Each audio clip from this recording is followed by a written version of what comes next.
नमस्कार, आप देख रहे हैं बतकही चौक और मैं हूं आपके साथ गरिमा। हाजिर हूं एक बार फिर से आपके बीच एक नए वीडियो को लेकर के।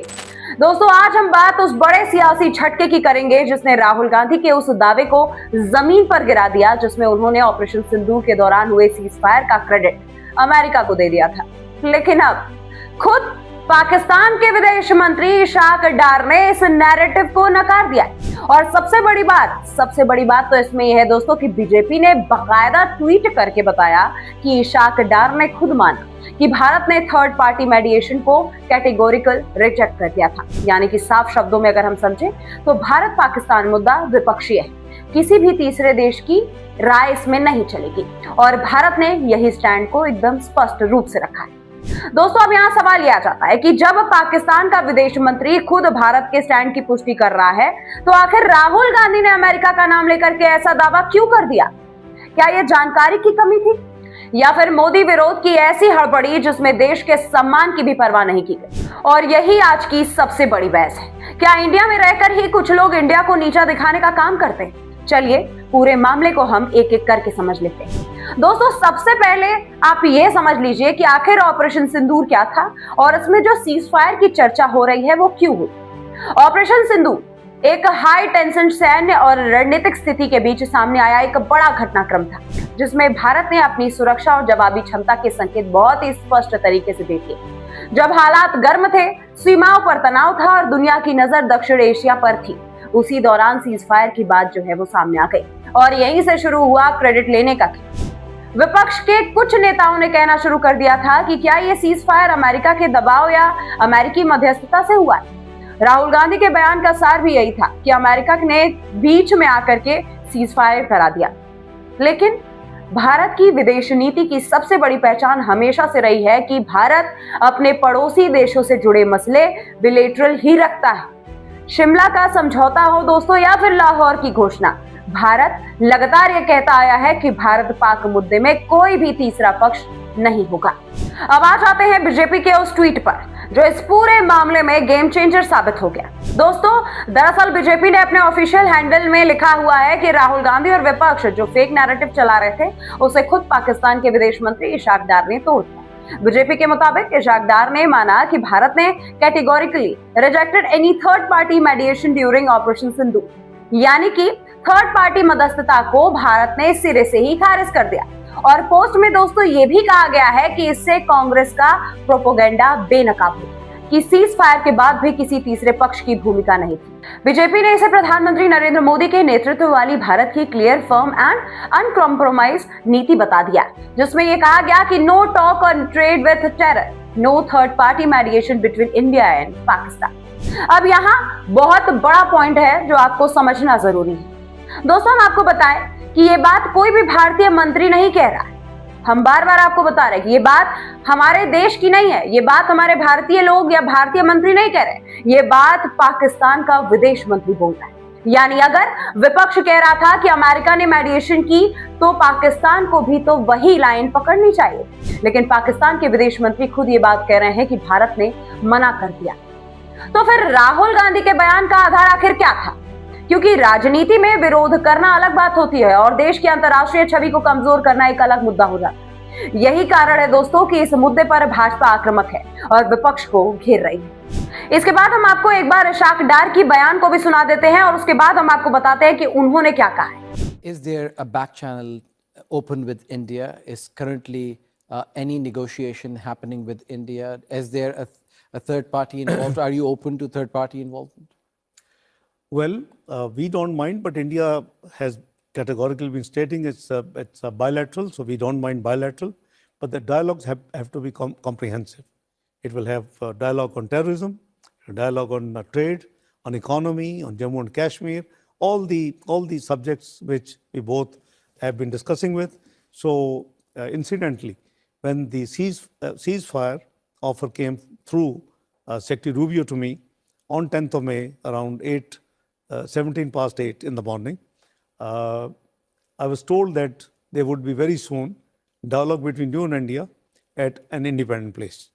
When we met 25th of July, bilateral meeting myself with Secretary Rubio in Washington, I asked him what happened to those dialogue. India says that it is a bilateral issue We don't. So we are not begging for anything. If any country wants dialogue, we are happy, we are welcome. चलिए हम आपको अब ये समझा देते हैं। इशाक डार ने कहा है दोस्तों कि भारत लगातार एक बात कहती है कि इंडो पाक इश्यूज बिलेटरल है। उन्होंने ये भी कहा कि हम तो कॉम्प्रिहेंसिव डायलॉग चाहते हैं, लेकिन भारत कहता है कि ये द्विपक्षीय मुद्दा है। उन्होंने एक संदर्भ देते हुए कहा है कि यूएस सेक्रेटरी रूबियो ने 10 मई को उन्हें कॉल किया और बताया कि जल्द ही भारत और पाकिस्तान के बीच किसी स्वतंत्र स्थान पर बातचीत हो सकती है। फिर डार ने कहा कि जब 25 जुलाई को उनकी रूबियो से वॉशिंगटन में बातचीत हुई तो उन्होंने कहा कि डायलॉग का क्या हुआ। रूबियो ने बताया कि भारत कहता है कि ये बिलेटरल ही होगा, यानी यहाँ भी लाइन वही, थर्ड पार्टी नहीं। इसका मतलब ये है कि अमेरिका ने कोशिश तो की होगी या बातचीत की होगी, लेकिन मध्यस्थता वाली बात भारत ने नहीं मानी। और यही फर्क है फैसिलिटेशन और मेडिएशन। विपक्ष जिस शब्द का इस्तेमाल कर रहा था वो था मेडिएशन, वो भारत की नीति के खिलाफ जाता है दोस्तों। अब इसमें असली बहस क्या है ये भी आप समझ लीजिए। दरअसल दोस्तों इस मामले में राहुल गांधी ने क्या कहा था और उस पे वो कैसे घिर गए, हम आपको ये समझा देते हैं। दरअसल राहुल गांधी के बयानों में अक्सर एक पैटर्न दिखाई देता है, मोदी सरकार को गलत ठहराने की जल्दबाजी, कभी अर्थव्यवस्था को लेकर के, कभी सेना को लेकर के, कभी विदेश नीति को लेकर के। लेकिन दोस्तों ऑपरेशन सिंदूर के सीज फायर में अमेरिका को क्रेडिट देकर राहुल ने एक ऐसा एंगल दे दिया जिससे भारत की सोवरेन डिसीजन मेकिंग पर सवाल खड़े हो सकते हैं। यानी संदेश ये जा सकता था कि भारत अपने फैसले अमेरिका के दबाव में लेता है, जबकि भारत सरकार का स्टैंड हमेशा से रहा कि भारत अपने राष्ट्रीय हितों के मुताबिक कदम उठाता है और पाकिस्तान के साथ मुद्दे द्विपक्षीय तरीके से ही सुलझाए जाएंगे। और यही वो जगह है जहां भाजपा विपक्ष पर सबसे बड़ा हमला करती है कि कुछ लोग देश में रहते हैं, भारत का ही खाते हैं, भारत की राजनीति करते हैं, लेकिन जब भारत की प्रतिष्ठा की बात आ जाती है तो वही लोग अंतर्राष्ट्रीय मंच पर भारत को कमजोर दिखाने वाली बातें करने लगे। और ये जो आरोप है वो सिर्फ शब्द नहीं थे दोस्तों, ये नैरेटिव वॉर है। क्योंकि जब आप कहते हैं कि सीजफायर अमेरिका ने करवा दिया तो आप भारत को कमजोर दिखाते हैं और पाकिस्तान को ये मौका दे देते हैं कि वो ये कहे कि देखो भारत बिना दबाव के नहीं मानता। जबकि पाकिस्तान का विदेश मंत्री खुद ये बात कबूल कर रहा है कि भारत ने थर्ड पार्टी मेडिएशन को रिजेक्ट किया था। यानी कि राहुल का ये जो बयान है वो खुद पाकिस्तान की लाइन से भी नहीं मिल खा रहा। अब सवाल इसमें यह है दोस्तों कि क्या राहुल ने बिना जाने ऐसा बोल दिया? क्या उनके पास कोई भी ठोस डिप्लोमेटिक इनपुट था या सिर्फ सोशल मीडिया और विपक्षी इकोसिस्टम का बनाया हुआ एक नैरेटिव चला रहे थे? राजनीति में बयान देने से पहले फैक्ट चेक करना बहुत ज्यादा जरूरी होता है, लेकिन दुर्भाग्य यह है कि मोदी विरोधी की हड़बड़ी में कोई बार बार ऐसे बयान दे जाते हैं जो बाद में देश के लिए एम्बैरेसमेंट बन जाते हैं। और ये जो मुद्दा है वो केवल राहुल गांधी तक सीमित नहीं है, ये उस पूरी विपक्षी सोच पर सवाल उठा देता है जो हर अंतर्राष्ट्रीय मसले में पहले मोदी को घेरने की कोशिश करती है और जब सच्चाई सामने आ जाती है तो चुप्पी साध लेती है। और यही वजह है कि भाजपा इसे फेक नैरेटिव कह रही है, क्योंकि नैरेटिव बनाने का एक तरीका होता है किसी भी घटनाक्रम में एक्सटर्नल हैंड दिखा दो, इससे आप सरकार को वीक और डिपेंडेंट दिखाने लगते हैं। और यही कोशिश यहाँ हुई कि अमेरिका ने बीच में आकर के सीजफायर करा दिया। मतलब मोदी सरकार का निर्णय स्वतंत्र ही नहीं था, लेकिन इशाक डार के बयान ने इस बात को पलट कर रख दिया।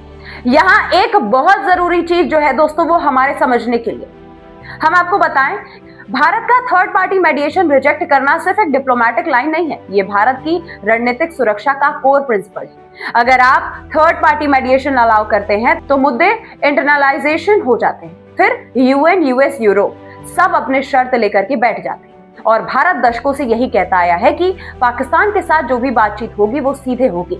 इसीलिए जब पाकिस्तान का विदेश मंत्री ये कह रहा है कि भारत ने कैटेगोरिकल रिजेक्शन किया तो ये भारत की ताकत और कंसिस्टेंसी दिखाता है और इसे मोदी सरकार की फॉरेन पॉलिसी का मजबूत पक्ष माना जा सकता है। तो दोस्तों राहुल गांधी की क्रेडिबिलिटी पर इसमें सवाल खड़ा हो गया, क्योंकि जब आपका दावा एक विदेशी मंत्री के बयान से कट जाता है तो सवाल उठने लगता है कि आप किस आधार पर बोल रहे थे, विपक्ष के नैरेटिव पर आखिर आपका राय क्या था? क्योंकि अगर उनके पास प्रूफ नहीं है तो ये प्रोपेगेंडा कहलाएगा, क्योंकि इससे मैसेज जाता है कि भारत ने अपने स्टैंड से समझौता नहीं किया। और अब अंत में सबसे बड़ा सवाल यह है दोस्तों कि क्या राहुल गांधी माफी मांगेंगे या कम से कम क्लैरिफिकेशन तो दे देंगे? क्योंकि जब देश की छवि का सवाल हो तो जिम्मेदारी बनती है कि गलत बयान दिया है तो उसे सुधारा भी जाए। लेकिन भारतीय राजनीति का ट्रेंड क्या है? गलत बयान दो, हेडलाइन लो, फिर सच सामने आए तो मुद्दा बदल दो। यही कारण है कि जनता अब फैक्ट्स को लेकर के ज्यादा जागरूक हो रही है और सोशल मीडिया पर लोग ये सवाल पूछ रहे हैं कि राहुल ने अमेरिका का क्रेडिट क्यों दिया, किस डॉक्यूमेंट के आधार पर दे दिया और कौन सा ऑफिशियल स्टेटमेंट था। इस पूरे मामले पर आपकी क्या राय है, कमेंट करके हमें जरूर बताइए। मिलती हूं मैं आपसे अगली वीडियो में, तब तक के लिए नमस्कार। This video is sponsored by Ram Group of Companies, co-sponsored by Nature House and Bhaiya Ji Silver Coated Ilaichi.